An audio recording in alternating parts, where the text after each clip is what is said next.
So when we open our door, you can see it's going to catch on the floor right here. You can see it just skims the floor. So the first thing we're going to do is mark on our door how much we're going to take off. I'd usually mark it on the door with a pencil, but so that you can see it on the camera, I'm actually going to use a marker pen. So I know I want to take a little bit off this front edge. So I want to take a little bit off here.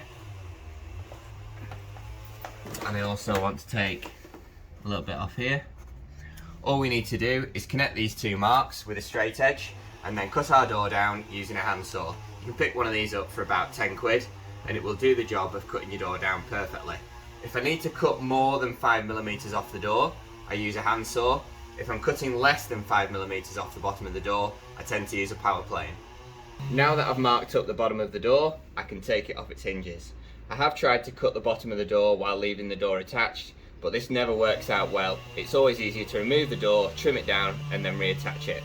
So as you can see here on this top hinge, I've left the bottom screw in place and removed all the others. And on the bottom hinge, I've left the top screw in place and removed all the others. That's so that we've got control over the door when we take it off its hinges. So always remove the last screw in your bottom hinge, and then as you remove the last screw in your top hinge, make sure to support the door so it doesn't drop. We can now take our door over to our trestle and cut it down. You can see the two marks we've got on either end of our door at the bottom. Now all we need to do is connect those with a straight edge. I'm using a spirit level in my case. Just line that up.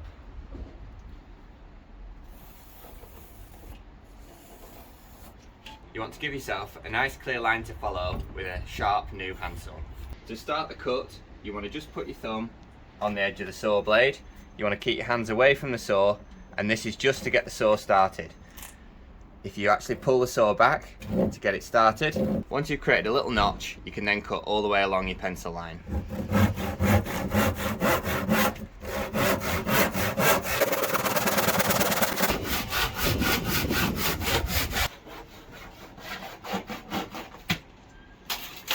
Then once you've cut right along the bottom of your door, you just want to soften these edges with some sandpaper. And then you can reattach your door back onto the frame. Always put 2 screws in to start with, just to check your door fits correctly, then add the rest of the screws. I always like to put my top hinge on first and use the bottom screw. And then I like to add the top screw on the bottom hinge. Now we can check if our door swings correctly and misses our floor. As you can see, our door now clears the floor and shuts into our frame. I hope this video has shown you how to successfully trim the bottom off your door.